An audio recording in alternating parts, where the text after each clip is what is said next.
Hello guys, welcome back. कल हमने जो ह्यूमन आई कर रहे थे वो टॉपिक थोड़ा सा छोड़ा था, तो उसे हम पहले आज कवर अप कर लेते हैं। उसके बाद फिर हम जो डिफेक्ट ऑफ विजन की तरफ आगे बढ़ेंगे। तो हमने कल देखा था कॉर्निया के बारे में, आइरिस के बारे में, देन प्यूपिल के बारे में, और उसके बाद हमने देखा था आई लेंस के बारे में। ठीक है, उसके बाद जो हमारा आ जाता है एक topic, that is ciliary muscles, जिसके ऊपर आई लेंस रखा होता है। ठीक है, नीचे और ऊपर सिलियरी मसल्स थे और उनके बीच में क्या रखा हुआ था, आई लेंस। अगर आपको डायग्राम याद हो तो this was ciliary muscles and the eye lens was mounted in between the two ciliary muscles. ठीक है, तो सिलियरी मसल्स का काम ये होता है कि चीजें अगर पास हो या दूर हो, ठीक है, देखने के लिए क्या करना पड़ता है, अगर दूर हो तो थोड़ा सा फोकस चेंज करना पड़ेगा आई लेंस का। ठीक है, तो इसके लिए ये सिलियरी मसल्स क्या करता है, प्रेशर अप्लाई करता है इस आई लेंस पे, ताकि ये आई लेंस का क्या हो, विड्थ बढ़े या घटे। ठीक है, बढ़ने और घटने से क्या होगा, ये लेंस सपोज मोटा हो गया बीच से, तो क्या होगा, इसका फोकस कम हो जाएगा। अगर ये लेंस का विड्थ जो है कम हो गया तो फोकस ज्यादा हो जाएगा। ठीक है, यानी कि आई लेंस के विड्थ को चेंज करके क्या किया जा रहा था, फोकल लेंथ को चेंज कर रहा था आई लेंस का। कौन, सिलियरी मसल्स। कैसे, प्रेशर डाल करके। ठीक है, प्रेशर डाल करके फोकस चेंज कर रहा था। यही वर्किंग है आपका सिलियरी मसल्स का। देन कम्स रेटिना, फिर रेटिना आता है। रेटिना कहाँ था, तो आई के सबसे पीछे वाले पोर्शन पे। सपोज ये आपका आई था, तो ये जो पीछे साइड में एक मेम्ब्रेन टाइप का सरफेस था, दिस वाज रेटिना, जहां पे क्या होता है, इमेज फॉर्मेशन होता है। और मैंने आपको बताया था ये रेटिना क्या होता है, बहुत सारे सेल्स से मिलकर के बनता है। ठीक है, तो दो तरीके के सेल्स मैंने आपको बताया था। पहले रेटिना का देख लेते हैं। Thin membrane which with large number of sensitive sales on which image is form. ठीक है, तो ये क्या हो गया, आपका रेटिना हो गया। ओके, क्या बात हुई, सेंसिटिव सेल से मिलकर के बनता है। तो सेंसिटिव सेल्स जिसे हम फोटो रिसेप्टर भी कहते हैं। ठीक है, कई जगह आपको वर्ड दिखाई देगा फोटो रिसेप्टर्स। तो कौन है फोटो रिसेप्टर्स, यही सेंसिटिव सेल्स। ठीक है, अच्छा, तो ये सेंसिटिव सेल क्या होते हैं, दो तरीके के होते हैं। एक होता है रॉड सेल और एक होता है कोन सेल। रॉड सेल मैंने बताया था 120 मिलियन नंबर होता है, और cone cell 7 million. Rod cell का काम क्या होता है, रॉड सेल ही आपका लाइट को कैप्चर करता है, लाइट सेंसिटिव होता है। कहीं भी छोटा सा आपको इंटेंसिटी का लाइट आया, तुरंत जो आपका रॉड सेल होगा वो क्या हो जाएगा, एक्टिव हो जाएगा, उस लाइट को पकड़ लेगा। उसके बाद कोन सेल क्या करता है, वो लाइट का कलर क्या है वो बताता है कोन सेल। ठीक है, उसके बाद अगर मैंने बताया कि ये रॉड सेल और कोन सेल नाम किस पे पड़ा था, इसके स्ट्रक्चर पे। देखिए, रॉड सेल का स्ट्रक्चर समथिंग कुछ ऐसा होता है।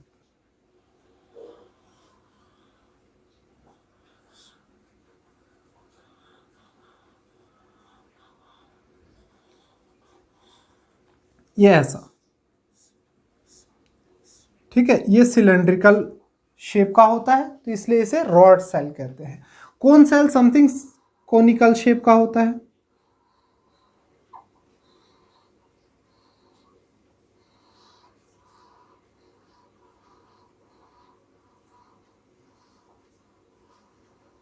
समथिंग लाइक दिस, ये आपका हो गया कोन सेल। ठीक है, समथिंग कॉनिकल शेप का होगा, ये सिलेंड्रिकल शेप का होगा। ठीक है, तो ये बातें हुई हमारे जो भी पार्ट्स थे आई के। तो बाहर से स्टार्ट किया था कॉर्निया, फिर एक्वस ह्यूमर, उसके बाद आइरिस, आइरिस के बीच में प्यूपिल, उसके पीछे आई लेंस। आई लेंस किस पे था, सिलियरी मसल्स पे था। ठीक है, उसके बाद हमने किसकी बात की, सबसे पीछे रेटिना, और रेटिना और आई लेंस के बीच में विट्रस ह्यूमर होता है। ठीक है, और सबसे लास्ट में आपका ऑप्टिक नर्व होता है, जहां से आपका लाइट का जो एनर्जी है उसे हम क्या करते हैं, इलेक्ट्रिकल एनर्जी में कन्वर्ट करता है। वो न्यूरॉन्स जो होते हैं वो उन इलेक्ट्रिकल एनर्जीज को डिटेक्ट करता है और ब्रेन तक जो है आपका इंफॉर्मेशन को पहुंचाता है। तो इस तरीके से हमने पूरा का पूरा आई का स्ट्रक्चर के बारे में डिटेल स्टडी कर लिया। ठीक है, तो इसे आप नोट डाउन कर लीजिए। इसके बाद और आगे बढ़ते हैं। ठीक है, हो गया होगा। ओके, नोट डाउन करने के लिए आप वीडियो को पॉज करके स्क्रीनशॉट ले सकते हैं या फिर चीजों को तुरंत राइट डाउन कर सकते हैं। ओके, नेक्स्ट टॉपिक देखते हैं। एक छोटा सा टर्म जो है इस आई से रिलेटेड होता है, that is power of accommodation. कई बार 1 मार्क्स में इसका डेफिनेशन पूछा हुआ है। पावर ऑफ अकोमोडेशन ये क्या होता है? वही आई लेंस के ऊपर जब सिलियरी मसल्स प्रेशर डालते हैं तो आई लेंस का फोकस चेंज होता है।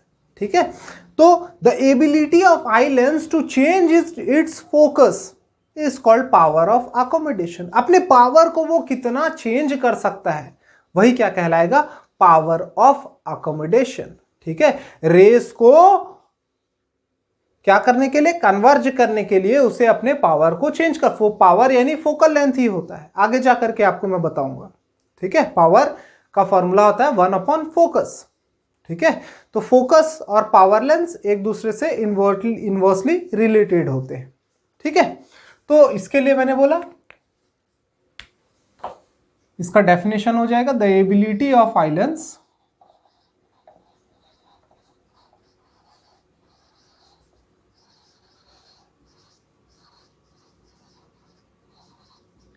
to change its focus is called power of accommodation।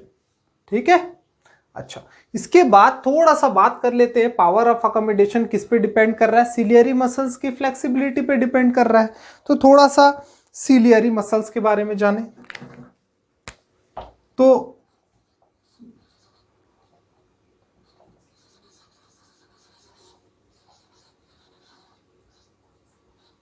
Ciliary muscles जो है दो आपके पोजीशन में मिलेगा। ठीक है, कौन कौन सा? एक तो रिलैक्स्ड होगा, उसके ऊपर कोई प्रेशर नहीं है। ठीक है, और एक कॉन्ट्रैक्ट होगा। ठीक है, कॉन्ट्रैक्ट सिकुड़ेगा। ठीक है, तो दो मैंने बोला, एक रिलैक्स्ड फॉर्म, एक हो गया कॉन्ट्रैक्ट। ठीक है, रिलैक्स्ड है। अब देखिए, ये है आपका सिलियरी मसल्स, इसके बीच में है लेंस। अगर ये सिलियरी मसल्स रिलैक्स्ड है, कोई प्रेशर अप्लाई नहीं कर रहा, ठीक है, तो लेंस आपका कैसा होगा? एकदम ऐसा। ठीक है, और अगर इसी पे कॉन्ट्रैक्ट हुआ यानी प्रेशर पड़ा तो लेंस कैसा हो जाएगा? तो लेंस थोड़ा बीच से ऐसा इसको दबाओगे तो क्या होगा? बीच से ये मोटा होगा। ठीक है, लेंथ ये जो आपका हाइट है ये छोटा होगा और बीच वाला पोर्शन मोटा हो जाएगा। तो अब आपका जो लेंस है समथिंग कुछ ऐसा हो जाएगा। ठीक है, आई बात समझ में? तो रिलैक्स्ड फॉर्म में लेंस को देख लीजिए और कॉन्ट्रैक्टेड फॉर्म में लेंस को देख लीजिए। ठीक है, तो यहां पे दोनों कंडीशंस की अगर बात करें तो यहां पे आई लेंस क्या हो गया? थिन हो गया, पतला हो गया। और इस केस में आई लेंस क्या हो गया? थोड़ा सा मोटा हो गया। ठीक है, तो एक पॉइंट हम लिख सकते हैं यहां पे कि आई लेंस बिकम थिन, और यहां पे हम क्या लिख सकते हैं? आई लेंस बिकम थिक, मोटा हो गया। ठीक है, और बताइए इसके बारे में। अच्छा, ये चीज पतली है। ठीक है, पतला है तो फोकस पे क्या इफेक्ट पड़ेगा? तो हमने देखा था लास्ट चैप्टर में, हमने इसके बारे में स्टडी की थी। ये ऐसा पतला है, ठीक है, ये वाला जो रीजन है थोड़ा सा थिनर है, तो फोकस कुछ यहां पे था। ठीक है, अगर इस रीजन को थोड़ा मोटा कर दे लाइक दिस, तो इसका फोकस क्या हो जाएगा? और कम हो जाएगा। ये पहले ही रेज आकर के मीटअप हो जाएंगे। ठीक है, तो इस केस में फोकस क्या होता है? लार्ज होता है, और इस केस में फोकस क्या होता है? थोड़ा सा कम होता है।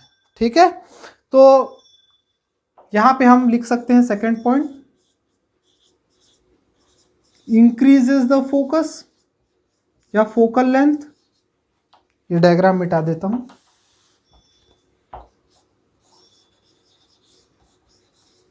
यहां पे डिक्रीजेस द फोकल लेंथ।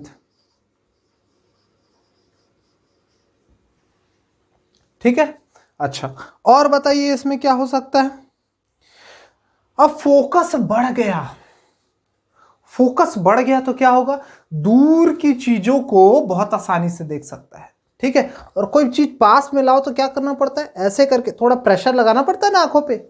ठीक है, आंखों से ऐसा प्रेशर डाला। ठीक है, ये क्या है, रिलैक्स्ड फॉर्म में आई है, ये प्रेशर डाला। ठीक है, तो कोई भी चीज पास आई थोड़ा प्रेशर, दूर गया ये रिलैक्स्ड, पास आते जा रही है प्रेशर डाल रहा हूं। ठीक है, तो रिलैक्स्ड फॉर्म में क्या होता है, जो आई लेंस है दूर की चीजों को काफी अच्छे से देख सकता है। ठीक है, तो यहां पे लिख सकते हैं enables to see distinct object clearly.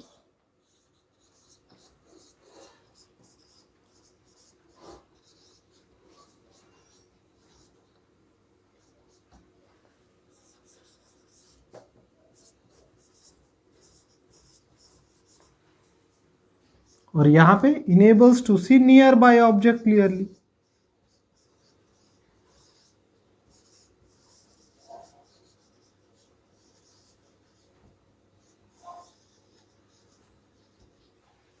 ठीक है, नोट डाउन कर लीजिए, क्लियरली दिख रहा होगा आपको। हाँ ठीक है, कुछ चीज कटा नहीं है, सब कुछ दिख रहा है। ठीक, ठीक है, हो गया होगा ये।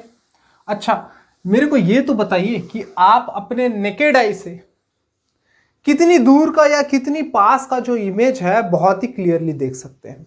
तो याद रखिए, एक हेल्दी आई का, फॉर हेल्दी आई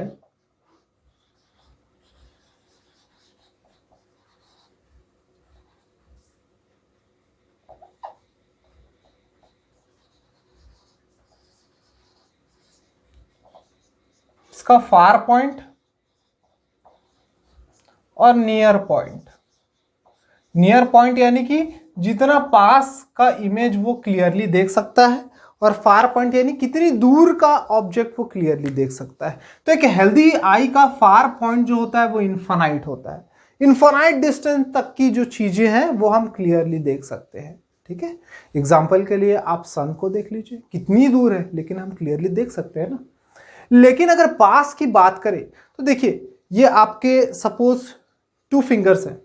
ठीक है, इसे ऐसा पास लाते जाइए लाते जाइए लाते जाइए, एक पॉइंट आएगा जब आपको थोड़ा सा ब्लरनेस दिखने लगेगा, यानी कि ये दो चीजों को आप डिस्टिंक्टली नहीं देख पाएंगे अच्छे से, और ज्यादा पास लाए तो पता ही नहीं चलेगा कि दोनों फिंगर्स कहां पे, ऐसा लगेगा कि ये दोनों क्या है, एक दूसरे पे ओवरलैप कर रहे हैं। तो जो शॉर्ट डिस्टेंस या फिर near distance for the clear vision for 2 distinct object होता है 25 सेंटीमीटर, यानी कि 25 सेंटीमीटर तक जो है चीजें आप क्लियरली देख सकते हैं। और दूर का पूछे तो infinite distance.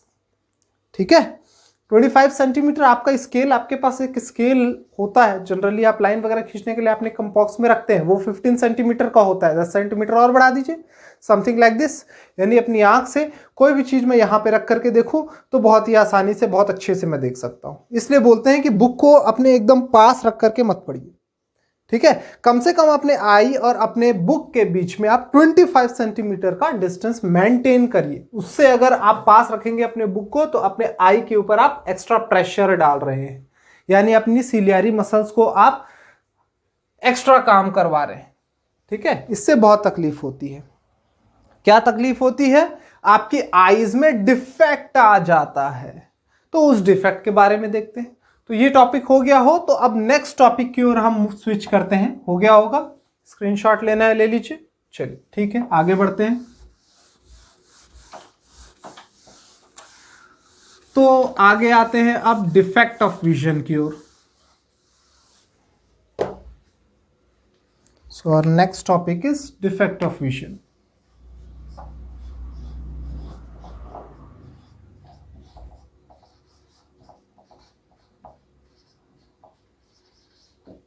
So basically there are enormous amount of defects present in your eye, but on an average we distribute defect of vision in 3 different parts। 3 मोटा मोटी तौर पे हम डिफेक्ट ऑफ विजन्स को देखेंगे। और भी बहुत तरीके के होते हैं, ठीक है, लेकिन 3 हम देखेंगे। वन इज मायोपिया, जिसको हम नियर साइटनेस के नाम से भी जानते हैं।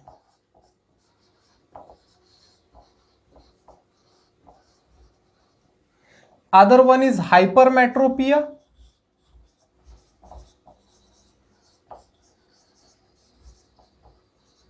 जिसे हम फार साइटनेस के नाम से भी जानते हैं। Third one is presbyopia,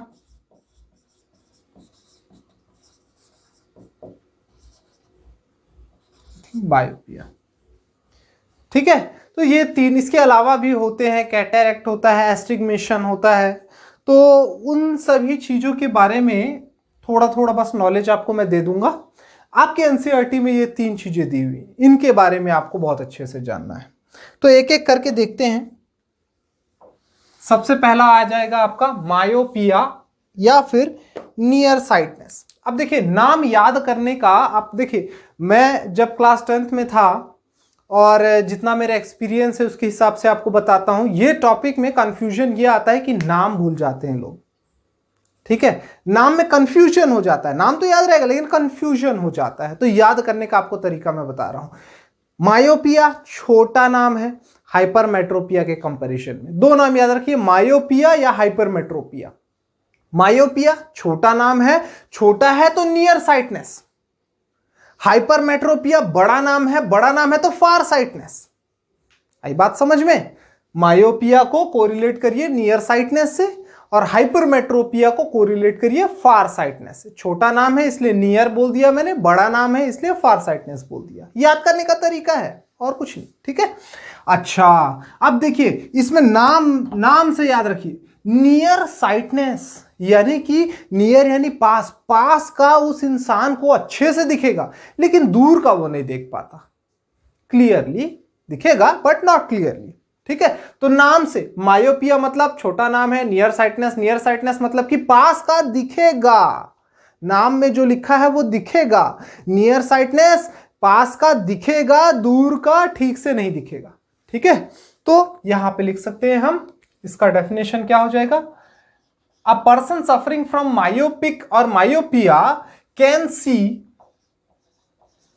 nearby object clearly,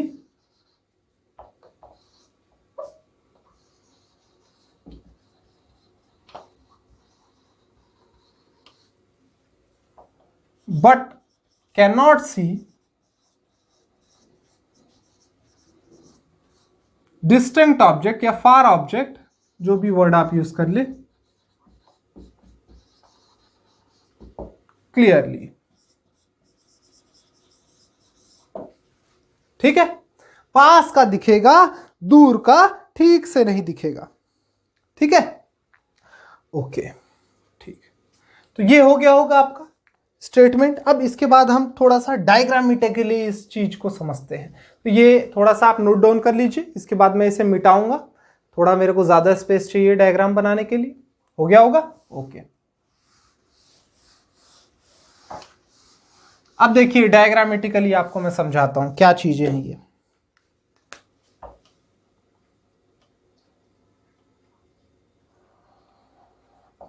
एक आई बना लीजिए।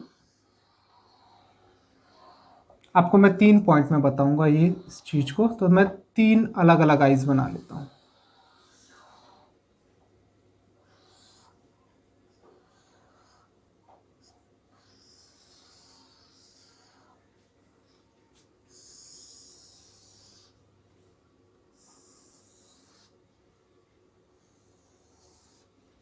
ठीक है, सबसे पहले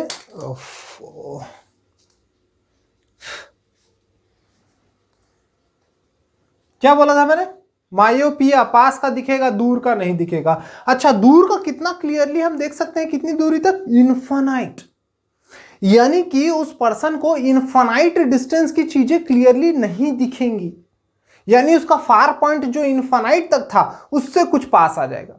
यानी कि कोई पर्सन 1 किलोमीटर तक बहुत अच्छे से देख सकता था, लेकिन अब मायोपिया होने के बाद वो 1 किलोमीटर नहीं, वो 700 मीटर या 600 मीटर तक चीजें को क्लियरली देख सकता है, लेकिन उससे दूर हुआ तो उसको नहीं दिखेगा साफ साफ। यानी कि फार पॉइंट जो है कुछ शिफ्ट हो जाता है इनफाइनाइट से किसी एक पर्टिकुलर पॉइंट पे। ठीक है, तो फर्स्ट डायग्राम जो है वो मैं शो कर रहा हूं फार पॉइंट ऑफ मायोपिक आई।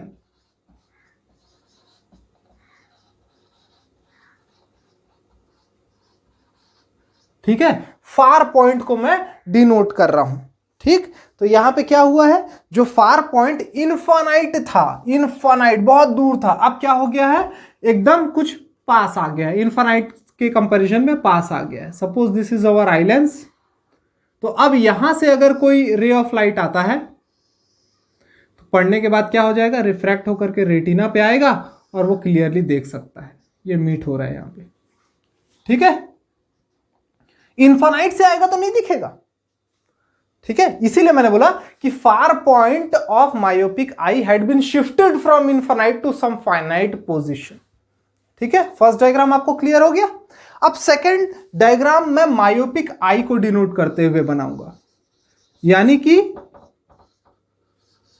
होता क्या है, ठीक है, अगर ऑब्जेक्ट आपका दूर हो गया तो क्या दिक्कत आएगी उस पर्सन को।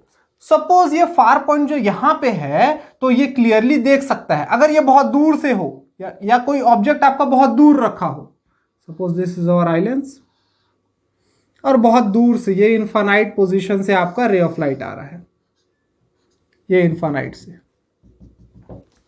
अब होता क्या है कि ये जो आपका लाइट है वो रेटिना से पहले ही कन्वर्ज हो जाता है। आई बात समझ में, जहां पे भी रे ऑफ लाइट मीट होते हैं वहीं पे तो इमेज बनता है। तो यहां पे इस केस में तो ये रेटिना पे मीट हो रहा था जब ऑब्जेक्ट कुछ पास था। जैसे ही ऑब्जेक्ट दूर हुआ ये आपका रेज जो है रेटिना से पहले ही कन्वर्ज हो गया, इसलिए उसे क्या है, ये चीजें क्लियर नहीं दिखती। ठीक है, तो बताइए कैसे सुधारें इसे, कैसे करेक्शन करें। तो यहां नीचे थर्ड डायग्राम मैं बना रहा हूं फॉर करेक्टेड आई, यानी जो दिक्कत थी अब उसको सुधारना है।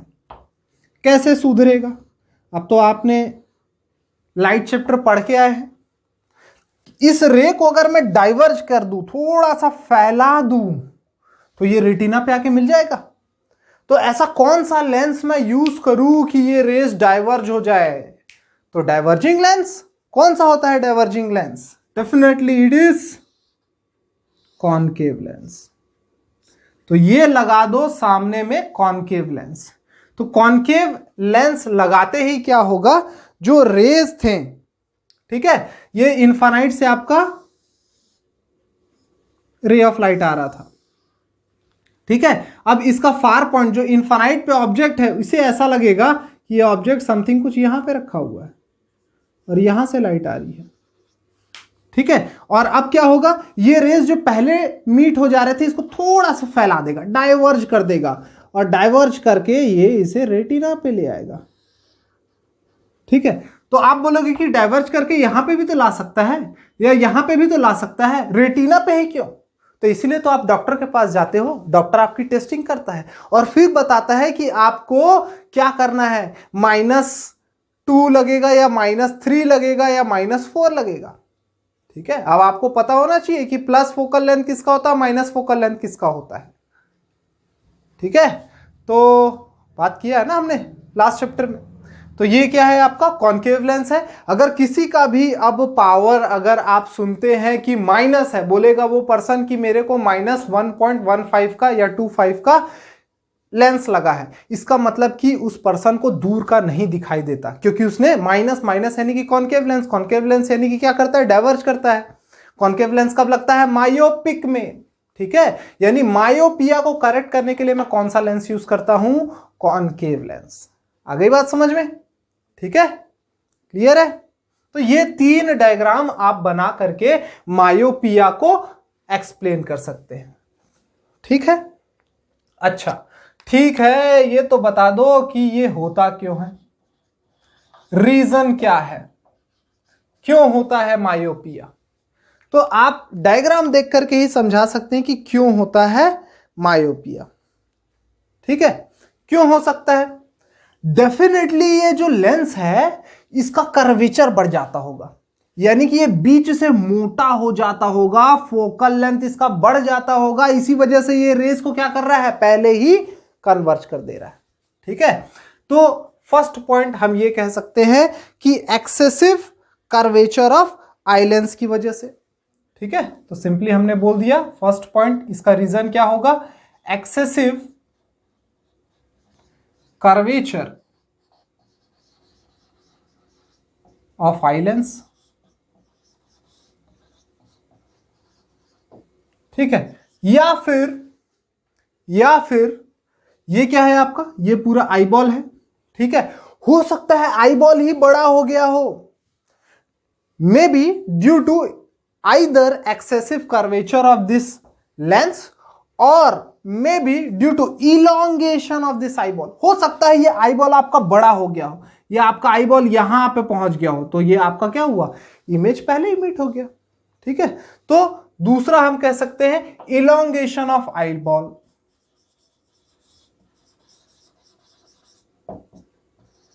Elongation of eyeball.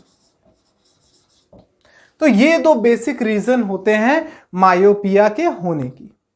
ठीक है, नोट डाउन कर लीजिए। इसके बाद हम हाइपरमेट्रोपिया की ओर बढ़ते हैं। चलिए आगे बढ़ते हैं हाइपरमेट्रोपिया या फिर फार साइटनेस की ओर। तो अगेन मैंने वही 3 डायग्राम पहले से बना लिया है यहां पे।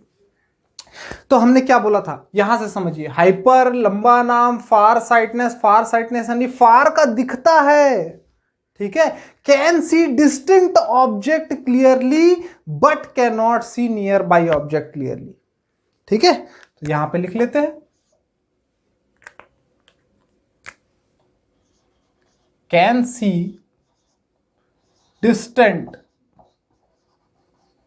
यानी कि फार, दूर का, डिस्टेंट यानी दूर का। So can see distant object clearly but cannot see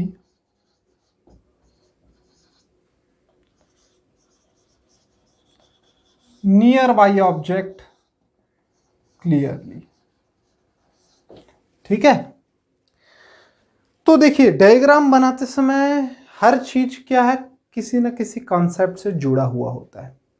तो मैंने जब मायोपिया बता रहा था तब आपको क्या बोला था, फार पॉइंट में चेंज आया, क्योंकि फार की चीज नहीं दिख रही थी उसे। अब यहां पे क्या है, फार की चीज दिख रही है, नियर पॉइंट। ठीक है, पास का उसे नहीं दिख रहा है, नियर बाई ऑब्जेक्ट नहीं दिख रहा, तो अब यहां पे कंसेप्ट आ जाता है नियर पॉइंट का। ठीक है, तो क्या कंसेप्ट आता है नियर पॉइंट का, नियर पॉइंट का ये कंसेप्ट आता है कि पास की चीज, ये सपोज पॉइंट था, इसका नियर पॉइंट एन डैश मैंने बोल दिया। जब वो यहां पे ऑब्जेक्ट रखता था तो उसको क्लियरली नहीं दिखता था, तो उसे क्या करना पड़ता था, उसे कोई एक नए नियर पॉइंट पे यानी कि यहां एन पे ऑब्जेक्ट को लेके आना पड़ता था, और उसे उसके बाद जो है ऑब्जेक्ट क्लियरली दिखता था। सपोज ये हमारा आई लेंस है, अब यहां से अगर कोई रे ऑफ लाइट आता है तो ये आपका रेटिना पे मीटअप होता था। ठीक है, यानी कि नियर पॉइंट को क्या करना पड़ा, शिफ्ट करना पड़ा। ठीक है, तो ये जो फर्स्ट डायग्राम है ये किसके लिए है, नियर पॉइंट ऑफ हाइपरमेट्रोपिक आई। ठीक है, सेकेंड डायग्राम पे आते हैं। अगर आपका नियर पॉइंट यहां पे ऑब्जेक्ट रख रहा है, एन डैश पे ऑब्जेक्ट रख रहा है, तो क्या हो रहा है, तो देखिए एन डैश पे जब ये ऑब्जेक्ट रखता था तो ये ऐसा रे आया, और ये जो रे है वो ऐसा इधर चला जाता है, यानी कि रेज जो है बियॉन्ड द रेटिना मीट होते हैं, रेटिना के पीछे मीट होते हैं। तो ये सेकंड डायग्राम किसके लिए, हाइपर यानी कि बीमार आंख यानी हाइपरमेट्रोपिक आई के लिए है। ठीक है, सो दिस इज हाइपरमेट्रोपिक आई। ठीक है, इस केस में क्या हुआ आपका, जब यहां पे मैंने ऑब्जेक्ट को लेके आया तो इसका जो इमेज फॉर्मेशन है वो रेटिना के पीछे हो रहा है, साफ साफ नहीं दिखा रहा। ठीक है, तो अब इसे करेक्ट, ये जो दिक्कत है इसको सुधारे कैसे, करेक्टेड आई, थर्ड डायग्राम आपका करेक्टेड आई, कैसे सुधारे। अब देखिए ये जो बहुत ज्यादा फैल गया है इसे और कन्वर्ज करना है, पास लेके आना है, तो कन्वर्ज करने के लिए कन्वर्जिंग लेंस लगा देंगे। कौन होता है converging lens, suppose this is our eye lens, converging lens क्या होता है, कॉन्वेक्स लेंस। तो एक कॉन्वेक्स लेंस पहले आप लगा दीजिए, और कॉन्वेक्स लेंस जैसे ही आप लगाएंगे तो ये आपका जो ऑब्जेक्ट यहां एंड डैश पे रख रहे हैं, ठीक है, यहां से ये रे जाने के बाद ये ऐसा हुआ, ये ऐसा हुआ, ठीक है, उसके बाद ये आपका रेटिना पे ही मीट होगा, लेकिन आपको लगेगा कि ऑब्जेक्ट जो है यहीं पे रखा हुआ है एन के ऊपर, क्योंकि एन पे रखने पे ही आपको क्लियर इमेज मिल रहा था ना। तो अब ये एन डैश पे भी आप रखोगे तो भी आपको क्या लगेगा कि क्लियर इमेज मिल रहा है, ऐसा लगेगा कि एन पे नहीं, ऑब्जेक्ट एन डैश पे रखा हुआ है, ठीक है। तो इस तरीके से मैंने क्या किया, करेक्ट किया हाइपरमेट्रोपिक आई के डिफेक्ट को, ठीक है। तो यहां पे कौन सा लेंस यूज किया, convex lens, that is converging lens, ठीक है। और मायोपिक में कॉनकेव लेंस, मायोपिया में इमेज पहले बन जाता है, हाइपरमेट्रोपिया में इमेज बाद में बनता है रेटिना के, ठीक है। क्लियर है, ये बात भी होनी चाहिए। अच्छा अब बताइए इसका रीजन क्या है, क्यों होता होगा हाइपरमेट्रोपिया, इसका कुछ रीजन बताइए। डायग्राम देख करके इसे भी आप बता सकते हैं। पहला पॉइंट, हो सकता है कि जो आपका आई लेंस है उसका फोकल लेंथ क्या हो जाए, बहुत ज्यादा हो जाए, यानी कि आपका आई लेंस पतला हो जाए, ठीक है। तो सबसे पहला पॉइंट हम बोल सकते हैं फोकल लेंथ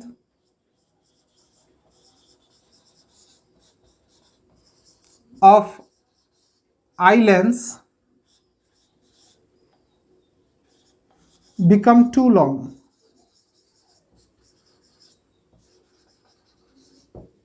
ठीक है।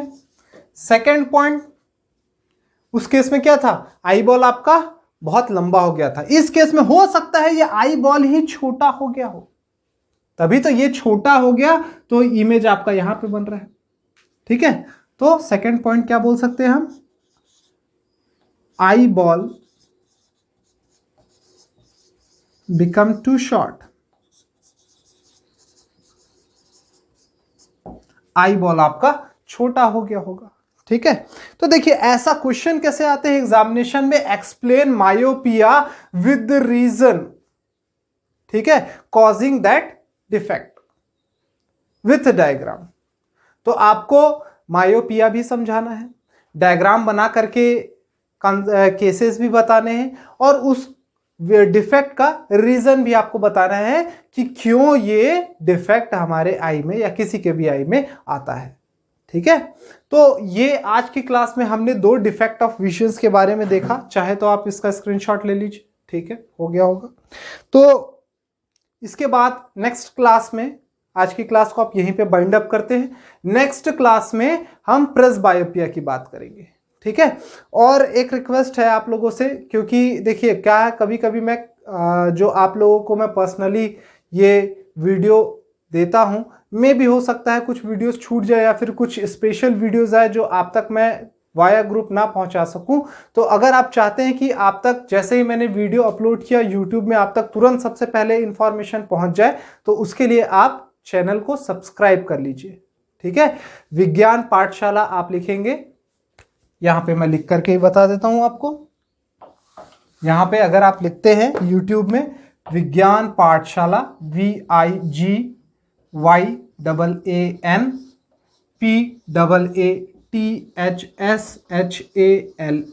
विज्ञान पाठशाला अगर आप लिखते हैं YouTube पे तो मेरा चैनल आपके सामने मेरे फोटो के साथ आ जाएगा, उसे आप सब्सक्राइब कर लीजिए, तो आपके पास सारे जो भी नए वीडियोस अपलोड होते हैं उनका इंफॉर्मेशन आप तक पहुंच जाएगा। तो आज की क्लास में सिर्फ इतना ही करते हैं। Thank you guys.